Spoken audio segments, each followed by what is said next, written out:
The Nepalese Parliament was sitting this lunchtime, their time, when this happened.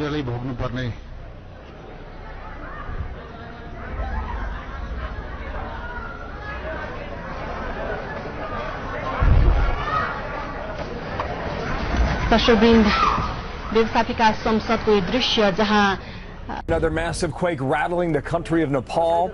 A search and rescue operation now underway. A powerful 7.3 quake hits again. The death toll at the moment at 42. That number expected to rise. At least 1,000 others are injured. That shock triggering landslides like this one here, toppling buildings and causing panic yet again in the streets.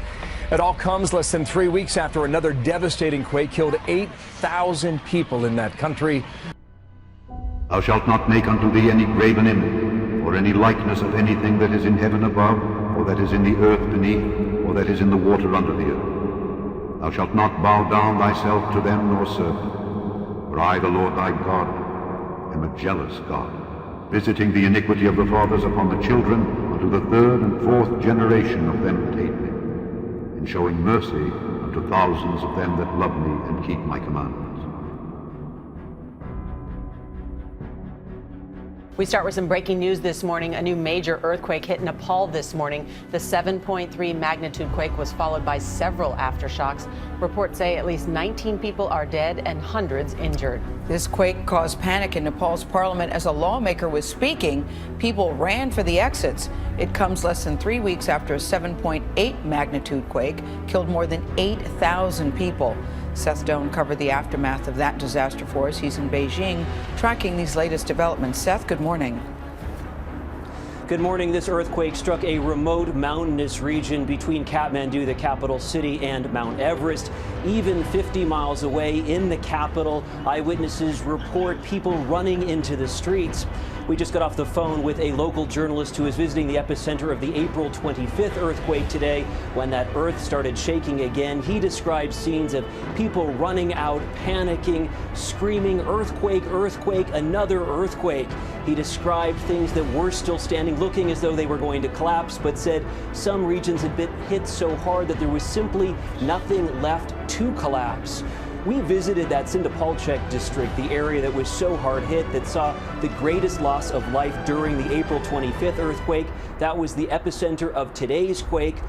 And we visited these high up remote mountainous villages where we saw so many villages where nearly every single home had been damaged or destroyed, and people were waiting even a week after the earthquake and still had not yet received any aid. That is one of the things that we kept hearing from relief groups, that this is such a difficult country to try to get aid to those in need because the infrastructure is so weak. Jeff? Seth Doan in Beijing. Seth, thank you very much. It's a tough day for Nepal, coming so soon after that previous terrible natural disaster. Everybody we've talked to said there were frightening moments after this 7.3 magnitude earthquake hit a little bit less than 3 hours ago. Our own producer outside of Kathmandu, he was cleaning up debris from the previous earthquake when this earthquake hit, and he said he witnessed in front of him about 7 houses collapsing in front of him and 2 people who were caught in the debris and fortunately freed from the rubble. Fortunately, he's not hurt either. However, the International Organization for Migration is reporting at least 4 people dead east of Kathmandu. We're still trying to get a sense of the scale of the damage, the scale of the potential casualties, but this is going to be very, very frightening for people who were completely emotionally and psychologically traumatized by the disaster that struck this impoverished country a little bit less than 3 weeks ago that made so many people homeless, and they will likely be sleeping out in the open again tonight as, unfortunately, the monsoon season approaches and aftershocks continue to shake this mountainous country. Nepal rattled to its core for a second time. Panic in the streets after a 7.3 earthquake.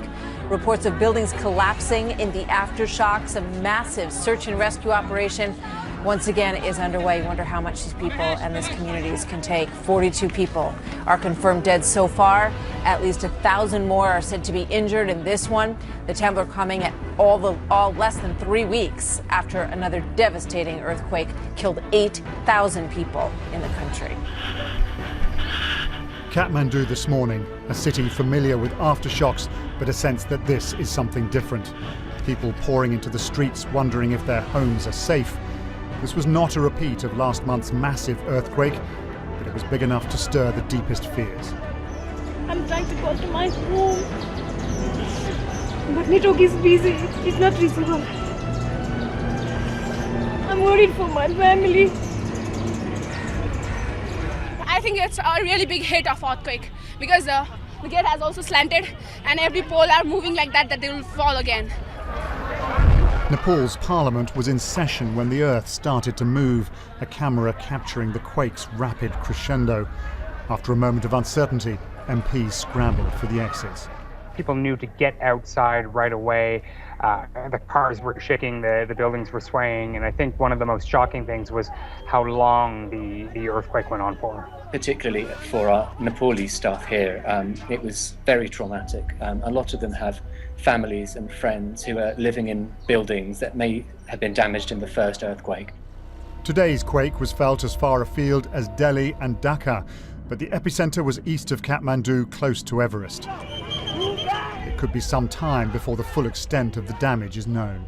Nepal was just really moving from that search and rescue phase to that relief and rehabilitation phase, and people were just beginning to go back to work, get over the trauma really, and move back into their homes. A lot of them still were camping out because they were just too scared to go back to their homes, or just simply didn't have a home to go back to. And then this happens. This is going to have a huge impact, of course, on the minds of the people, on the psychology of the people.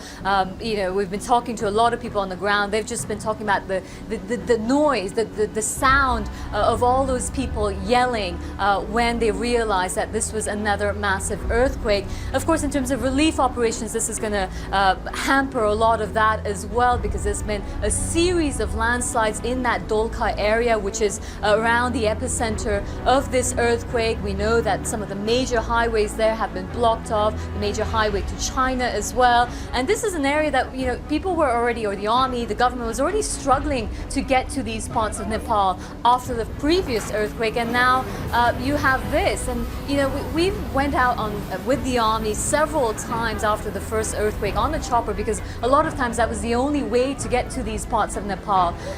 You can only, because of the altitude, you can only take a certain amount of relief material in.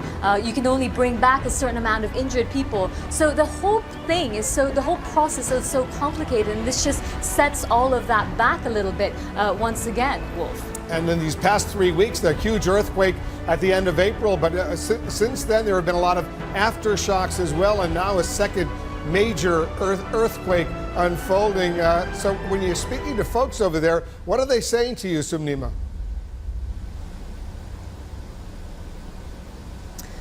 Absolutely terrified, Wolf.